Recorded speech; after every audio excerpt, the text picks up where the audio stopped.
Thank you so much. Before I begin my formal remarks, I'd like to just give a few thank yous since this is, the place for that in my last tournament. I'd like to thank Hallie Munsat, my best friend who really primed me to start debate, my family for dealing with the years of virtual debate that really just consisted with yelling in my room for days on end.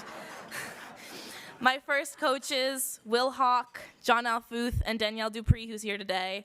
Timothy Shaw for getting me into debate. My current coach, Sam Haley-Hill. The director of the Washington Urban Debate League, David Trigot.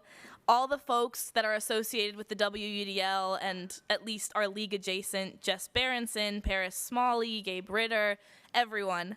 All my past partners and key members of the debate team, Clark Dickens, Simone Joyner, but especially Jenner Balk and Akesh Malia, both of whom are competing tomorrow. The debaters that I served as their head coach this year at the Social Justice School. My past lab leaders, Colton Gilbert, Jackie Popst, Darian Carroll, BK, and Gabe Cheng Deutsch. The National Association for Urban Debate Leagues for giving me this award, but supporting urban debate leagues more broadly.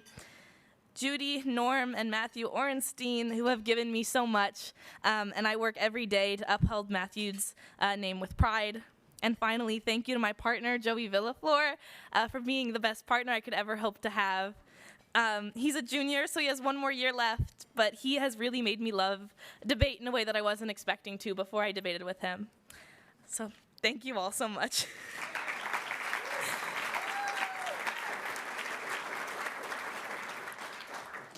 Now I'll tell you that debate has been the fundamental building block for how I view the world and my position and powers within it.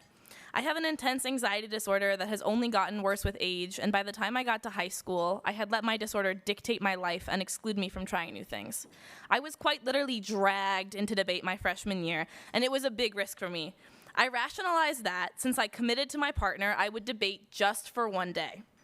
I secretly planned to quit after that first tournament, and clearly that didn't happen. The week leading up to that first tournament was filled with sleepless nights, fueled by panic attacks. But what I realized when I gave my first speech is that the activity that I thought would be like hell on earth was the most empowering and freeing thing I would or could ever do. Debate has given me the confidence to say things with purpose that has been necessary for me to feel free from the control that my anxiety disorder once had on me. Obviously, the first tournament did not instantly cure me. Rather, I learned how to confront different aspects of my anxiety at different times throughout my debate career. From going to a national circuit tournament to the first time, to debating Maverick, to going varsity, new challenges in debate provided me with experiences that I would have been unwilling to face previously.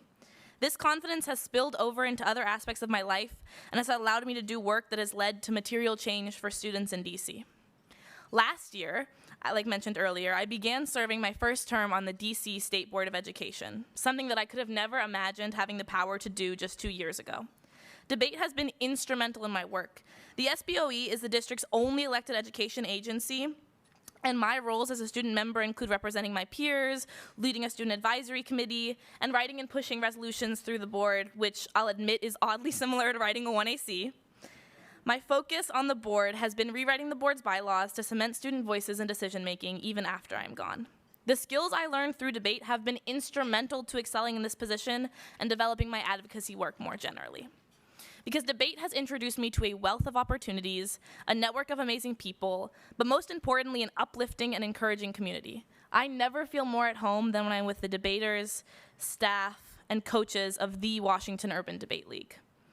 Debate has helped me change my future because it has allowed me to imagine a world in which I am capable of taking a chance. Everyone says debate opens doors for you, and yes, it does. Of course it does. But beyond that, it has given me the personal tools and strength to choose which door I want, turn the knob, and walk through. Recently, my partner and I made it to a TOC bid round at a tournament in Massachusetts. This was our first bid round ever, and only the second one that any team from the Washington Urban Debate League has ever been in. The thought of speaking in front of a panel of judges, my peers, and my opponents was petrifying. No amount of pre-round prep or words of encouragement could calm my nerves.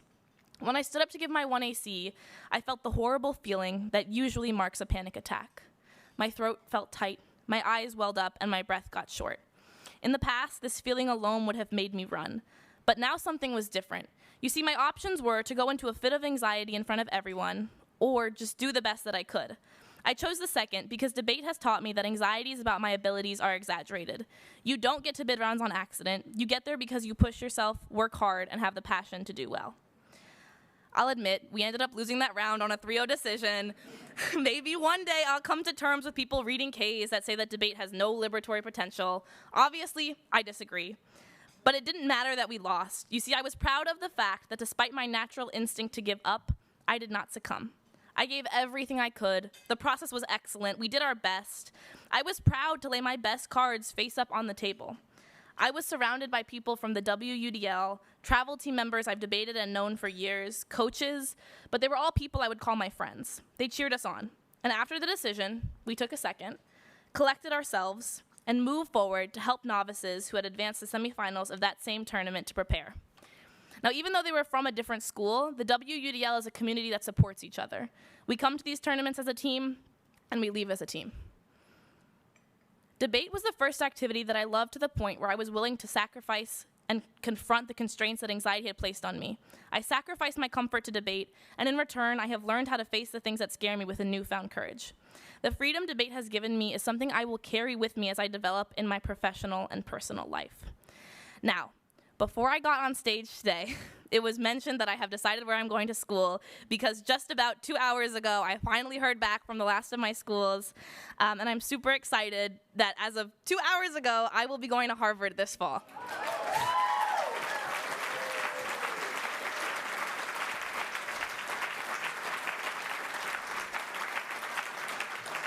That would not have been possible without debate.